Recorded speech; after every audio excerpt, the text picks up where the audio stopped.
प्यारे बच्चों, आज हम आपको गणित के खेल के बारे में बताएंगे। खेल आपको ऐसे खेलना है।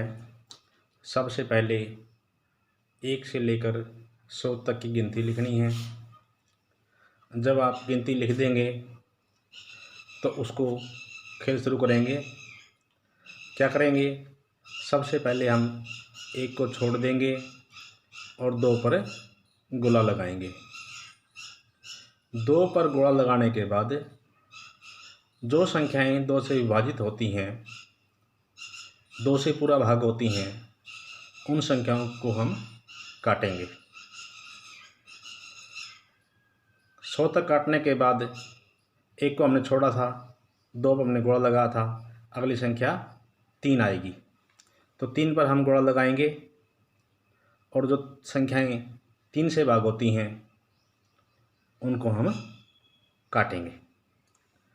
इसी तरह से हम तब तक ऐसा करते रहेंगे, गोला लगाते रहेंगे, काटते रहेंगे, जब तक सभी संख्याएं न कट जाएं, जैसे कि इस टेबल में दिया गया है।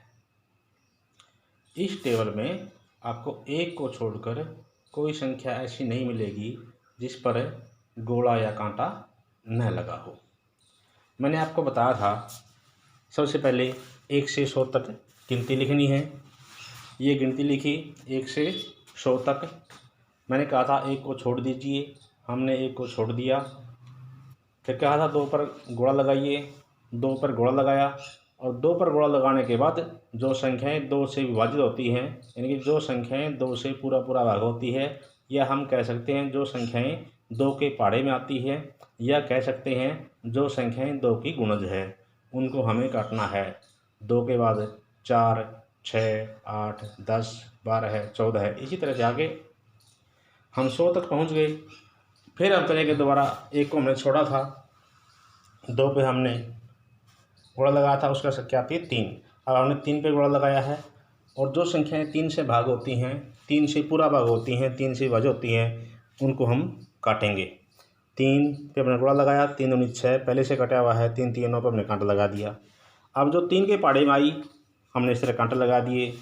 उसके बाद 4 पर आए, 4 पे पहले कांटा लगा हुआ है, फिर 5 है, हमने 5 को गोला लगाया और जो संख्याएं 5 से विभाजित होती हैं उनको काट दिया। इसी तरह से हमने आगे तक करते रहे और हमें एक इस तरह का ग्रिड प्राप्त हुआ। अब जो ये ग्रिड प्राप्त हुआ, इससे कुछ निष्कर्ष हम निकालेंगे। वो निष्कर्ष क्या होंगे? पहला प्रश्न जिसे मैं पूछ रहा हूँ आपसे, जिन संख्याओं पर गोले लगे हैं उनकी गिनती कितनी है? जिन संख्याओं पर गोले लगे हैं 1, 2, 3, 4, 5, 6, 7, 8, 9, 10, 11, 12, 13, 14, 15, 16, 17, 18, 19, 20, 21, 22, 23, 24 और 25। जिन संख्याओं पर गोले लगे हैं उनकी संख्या कितनी है? 25। अब अगला प्रश्न है, जिन संख्याओं पर कांटे लगे हैं उनकी संख्या 1, 2, 3, 4, 5, 6, 7, 8, 9, 10, 11 है। इसे हमने पूरा गिना और ये संख्याएं बनी 74। जिन संख्याओं पर कांटे लगे हैं उनकी संख्या है 74। तो अब मैंने यहाँ एक नोट दिया है, नोट को ध्यान से पढ़ें। जिन पर गोले लगे हैं, जिन पर गोले लगे हैं उनके केवल 2 विभाजक हैं, यानी कि वो संख्याएं केवल 2 ऐसी संख्याएं हैं जो उनका पूरा भाग करती है। और जिन संख्याओं के केवल 2 विभाजक होते हैं उन्हें हम अभाज्य संख्या कहते हैं। जिन संख्याओं के केवल 2 विभाजक होते हैं उन्हें हम अभाज्य संख्याएं कहते हैं। इसका मतलब ये है, इस टेबल में जिन संख्याओं पर गोले लगे हैं वो सभी अभाज्य संख्याएं हैं और 1 से लेकर 100 तक की गिनती में 25 अभाज्य संख्याएं होती हैं। अगला नोट है, जिन संख्याओं पर कांटे लगे हैं उनके विभाजकों की संख्या 2 से अधिक है, उनके विभाजकों की संख्या 2 से अधिक है। यानी कि जिन संख्याओं पर कांटे लगे हुए हैं वो संख्या ऐसी हैं जिनके विभाजक 2 या 2 से अधिक हैं, जिनके विभाजक 3 या उससे ज़्यादा है, इसका मतलब 2 से अधिक हैं। और जिन संख्या के विभाजकों की संख्या, जिस संख्या के विभाजकों की संख्या 2 से अधिक होती है उस संख्या को हम भाज्य संख्या कहते हैं। इसका अर्थ ये हुआ इस सारणी में जिन संख्याओं पर कांटे लगे हुए हैं वो सभी संख्याएं भाज्य संख्याएं हैं और 1 से लेके 100 तक की संख्याओं में 74 भाज्य संख्याएं हैं।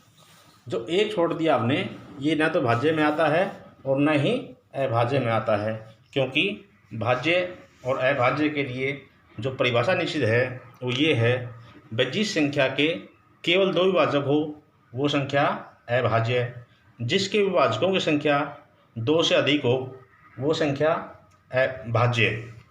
अब एक का केवल एक विभाजक है इसलिए ये कौन सी परिभाषा में नहीं आ रही है, इसलिए संख्या 1 न तो भाज्य है और न ही अभाज्य है।